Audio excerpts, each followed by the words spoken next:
നമസ്കാരം പ്രിയമുള്ളവരെ, ആസാദിയുടെ global news ഡെസ്കിലേക്ക് എല്ലാ മാന്യപ്രേക്ഷകരെയും സ്വാഗതം ചെയ്യുകയാണ്. പ്രോസിക്യൂഷനുമായിട്ട് ബന്ധപ്പെട്ട ഒരു വാർത്തയാണ് ഇന്ന് പറയാനുള്ളത്. വാർത്ത ചൈനയിൽ നിന്നാണ്.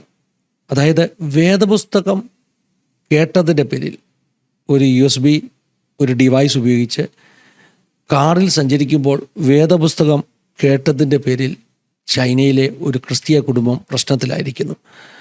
ആ കുടുംബത്തിലെ ഗൃഹനാഥനെ, ഹസ്ബൻഡിനെ പോലീസ് അറസ്റ്റ് ചെയ്ത് ചൈനീസ് അതോറിറ്റീസ് അദ്ദേഹത്തെ ജയിലിലാക്കിയിരിക്കുന്നു.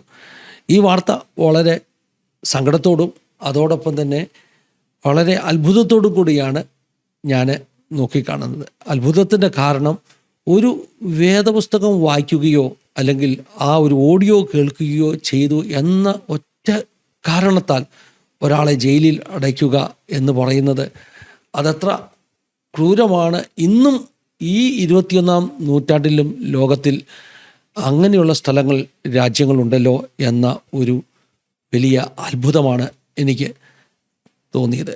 ചൈനയിൽ ഈ പറഞ്ഞ കുടുംബം അവർ അല്പം ദൂര യാത്ര ചെയ്യുന്ന സമയത്ത് നമുക്കറിയാമല്ലോ, ചൈനയിൽ സീക്രട്ട് ക്രിസ്ത്യൻസാണ് കൂടുതലുള്ളത്, അണ്ടർഗ്രൗണ്ട് ചർച്ചാണുള്ളത്.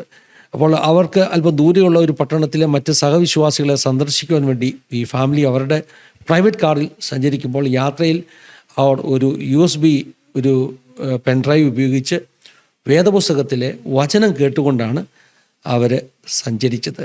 ഈ കുടുംബത്തെക്കുറിച്ച് പറയുന്നത്, അവർ ചൈനയിലെ ഒരു മുസ്ലിം വിഭാഗത്തിൽ നിന്ന് വിശ്വാസത്തിലേക്ക് വന്ന, ക്രിസ്തീയ വിശ്വാസം സ്വീകരിച്ച ഒരു കുടുംബമാണ്. അദ്ദേഹത്തിൻ്റെ പേര് AK എന്ന പേരിലാണ് ഇപ്പോൾ പുറത്ത് വിട്ടിരിക്കുന്നത്.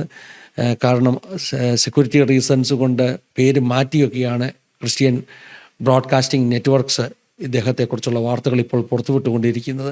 എന്താണെങ്കിലും നമുക്കും അദ്ദേഹത്തെ AK എന്ന് വിളിക്കാം. ഈ പറഞ്ഞ കർത്താവിൻ്റെ മകൻ AK, അദ്ദേഹം സഞ്ചരിച്ച കാറിൽ ബൈബിൾ വചനങ്ങൾ കേട്ടുകൊണ്ട് സഞ്ചരിക്കുന്നു. യാത്രാമധ്യേ ഒരു പോലീസ് ചെക്കിംഗ് ഉണ്ടാകുന്നു. ആ ചെക്കിങ് നടക്കുന്ന സമയത്ത് പെട്ടെന്ന് പോലീസുകാർ വരുമ്പോൾ ഇവർ ഈ ബൈബിൾ വചനങ്ങൾ പ്ലേ ചെയ്യുന്നത് അവർ കേൾക്കുവാനിടയായി തീർന്നു. എന്താണ് നിങ്ങൾ കേൾക്കുന്നതെന്ന് ചോദിച്ചു. ഈ മനുഷ്യൻ ഒട്ടും ഭയപ്പെടാതെ വേദപുസ്തകത്തിലെ വചനങ്ങളാണ് കേൾക്കുന്നത് എന്ന് അദ്ദേഹം മറുപടി പറഞ്ഞു. ആ ഒറ്റ കാരണത്താൽ അദ്ദേഹത്തെ അവിടെ വെച്ച് തന്നെ അറസ്റ്റ് ചെയ്യുകയാണ്. പിന്നെ ചോദ്യം ചെയ്യലിന് വേണ്ടി പിടിച്ചുകൊണ്ട് പോവുകയാണ്. തൻ്റെ ഭാര്യയും 1 വയസ്സുള്ള കുഞ്ഞുൾപ്പെടെയുള്ള കുഞ്ഞുങ്ങളും വഴിയിലാകുന്നു. എന്താണെങ്കിലും അതേ പട്ടണത്തിലെ തന്നെ ഒരു ക്രിസ്ത്യൻ ഫാമിലി ഈ വിവരം അറിഞ്ഞിട്ട് അവരെ ആ വീട്ടിൽ കൈക്കൊണ്ടു. മാത്രമല്ല, അതിനുശേഷം ഇവരെ കൈക്കൊണ്ട വീട്ടുകാരെയും പോലീസ് വന്ന് പ്രശ്നങ്ങളുണ്ടാക്കി ബുദ്ധിമുട്ടിച്ചു. കാരണം എന്ത് ബന്ധത്തിലാണ് ഈ ഫാമിലിക്ക് അഭയം കൊടുത്തത് എന്ന തരത്തിലുള്ള ചോദ്യങ്ങൾ ഉണ്ടായി. ഇവിടെ നമുക്ക് മനസ്സിലാക്കേണ്ട ഒരു കാര്യം, ഈ ഓപ്പൺ ഡോർ എന്ന് പറയുന്ന ഇൻ്റർനാഷണൽ സംഘടനയുടെ പ്രോസിക്യൂഷൻ ഒരു ലിസ്റ്റുണ്ട്, വേൾഡ് വാച്ച് ലിസ്റ്റ് എന്നാണ് അതിന് പറഞ്ഞത്. 2026 വേൾഡ് വാച്ച് ലിസ്റ്റിൽ ചൈനയ്ക്ക് 17ാമത്തെ സ്ഥാനമാണുള്ളത്. അതായത് ചൈനയിൽ ഇപ്പോൾ പഴയതുപോലെ പ്രോസിക്യൂഷൻ ഇല്ല എന്നാണ് ഈ ഓപ്പൺ ഡോർ പോലും പറയുന്നത്. ചൈനയെക്കാട്ടിലൊക്കെ ഒത്തിരി മുമ്പിലാണ് ഇന്ത്യ. 12ാമത്തെ സ്ഥാനമാണ് ഇന്ത്യക്കുള്ളത്. ചൈനയ്ക്ക് 17ാമത്തെ സ്ഥാനമാണുള്ളത്. 17ാമത്തെ സ്ഥാനമായി നിൽക്കുന്ന ചൈനയിൽ സത്യത്തിൽ ഇപ്പോഴും നടക്കുന്നത് ഇത്തരത്തിലുള്ള പ്രവർത്തികളാണെന്നുള്ളത് വളരെ സങ്കടകരമാണ്. ലോകരാഷ്ട്രങ്ങൾ, നമ്മളീ പറഞ്ഞ ലിബറൽ ആശയങ്ങളുള്ള ഒത്തിരി പൊളിറ്റിക്കൽ സംഘടനകൾ നമുക്ക് ചുറ്റുമുണ്ടല്ലോ, ഇവരാരും ഇതിനെ ഒന്നും അപലപിക്കുന്നത് കാണുന്നില്ല എന്നൊരു സങ്കടം കൂടെ എടുത്തു പറയേണ്ടിയിരിക്കുന്നു. ഇവിടെ ഞാൻ കഴിഞ്ഞ ദിവസം ഞങ്ങളുടെ ചർച്ചിൻ്റെ മീറ്റിങ്ങിൽ പറഞ്ഞൊരു കാര്യം ആസാദി ന്യൂസിൻ്റെ പ്രേക്ഷകരുമായിട്ട് പങ്കുവെക്കുകയാണ്. ഈ ഓപ്പൺ ഡോറിൻ്റെ വേൾഡ് വാച്ച് ലിസ്റ്റിൽ ആദ്യത്തെ 10 രാജ്യങ്ങൾ, നോർത്ത് കൊറിയ അത് 1ാമത്തെ സ്ഥാനം, സൊമാലിയ 2ാം സ്ഥാനം, യമൻ 3ാം സ്ഥാനം, സുഡാൻ 4ാം സ്ഥാനം, എറിട്രീയ 5ാം സ്ഥാനം, സിറിയ 6ാം സ്ഥാനം. സിറിയയുടെ കാര്യം പറയുമ്പോൾ സിറിയയിൽ ഇപ്പോൾ 500-600 ക്രിസ്ത്യാനികൾ മാത്രമാണ് ശേഷിച്ചിരിക്കുന്നതെന്ന് ഞാൻ കഴിഞ്ഞ ദിവസം ഒരു റിപ്പോർട്ട് കാണുവാനിടയിൽ തീർന്നു. നൈജീരിയ 7ാം സ്ഥാനം, പാകിസ്ഥാൻ 8ാം സ്ഥാനം, ലിബിയ 9ാം സ്ഥാനം, 10ാം സ്ഥാനമാണ് ഇറാൻ എന്ന് പറയുന്നത്. അപ്പോൾ ഞാൻ കഴിഞ്ഞ ദിവസം ഞങ്ങളുടെ ചർച്ച് മീറ്റിങ്ങിൽ പറഞ്ഞു, ദൈവത്തിൻ്റെ കൃപയാൽ ആദ്യത്തെ 10 സ്ഥാനങ്ങളിലുള്ള രാജ്യങ്ങളുടെ ലിസ്റ്റിൽ നമ്മുടെ ഇന്ത്യ ഇല്ലല്ലോ. ദൈവത്തിന് നന്ദി പറയണം. ഇന്ത്യയിൽ ഇത്രയുമെങ്കിലും സ്വാതന്ത്ര്യമുള്ളതിൽ, ഇന്ത്യയിൽ ഇത്രയുമെങ്കിലും നമുക്ക് ഒരു ശുദ്ധവായു ശ്വസിക്കുവാനുള്ള സ്വാതന്ത്ര്യമുള്ളതിൽ നാം സന്തോഷിക്കണം, ദൈവത്തിന് നന്ദി പറയണം എന്നൊക്കെ പറവാനിടയെ തുടർന്നു.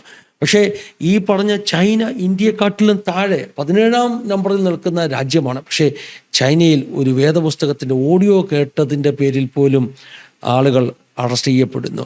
ഇന്ത്യയിൽ ചില സ്ഥലങ്ങളിൽ വേദപുസ്തകം വീട്ടിൽ വെച്ചതിൻ്റെ പേരിൽ അറസ്റ്റിലായ ആളുകളുണ്ടെന്നുള്ളത് വിസ്മരിച്ചുകൊണ്ടല്ല ഞാൻ പറയുന്നത്. വാച്ച് ലിസ്റ്റിൽ 12ാം സ്ഥാനം അതുകൊണ്ട് തന്നെയാണ് ഇന്ത്യക്ക് ലഭിച്ചിരിക്കുന്നത്. അപ്പോൾ ചുറ്റും കേൾക്കുന്ന ഇത്തരം വാർത്തകൾ നമ്മെ ഓർമ്മിപ്പിക്കുന്നത് നമ്മുടെ പ്രാർത്ഥനയുടെ ശക്തി വർദ്ധിക്കേണ്ടിയിരിക്കുന്നു, കൂടുതൽ പ്രാർത്ഥിക്കേണ്ടിയിരിക്കുന്നു. ഞാൻ നേരത്തെ പറഞ്ഞതുപോലെ പൊളിറ്റിക്കൽ പാർട്ടീസ് അപലപിച്ചതുകൊണ്ടൊന്നും ഈ പ്രശ്നങ്ങൾക്ക് പരിഹാരം കാണുകയില്ല.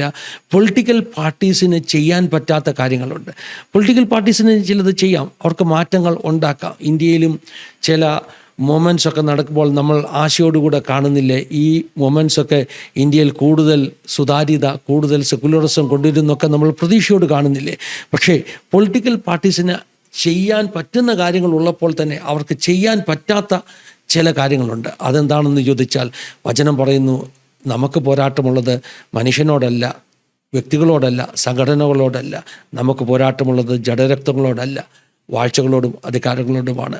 വാഴ്ചകളോടും അധികാരങ്ങളോടും അന്ധകാരത്തിൻ്റെ ശക്തികളോടും പോരാടാൻ പൈശാചിക മണ്ഡലങ്ങൾ, അതായത് വചനത്തെ തടയുന്ന, സുവിശേഷത്തെ തടയുന്ന, വിശ്വാസത്തെ തടയുന്ന ഇരുട്ടിൻ്റെ ശക്തികൾ, പൈശാചിക ശക്തികൾ, അൺസീൻ തലത്തിലുള്ള, കാണാത്ത മണ്ഡലത്തിലുള്ള ശക്തികളെ തടവാൻ ഈ പൊളിറ്റിക്കൽ പാർട്ടീസിന് കഴിയത്തില്ല.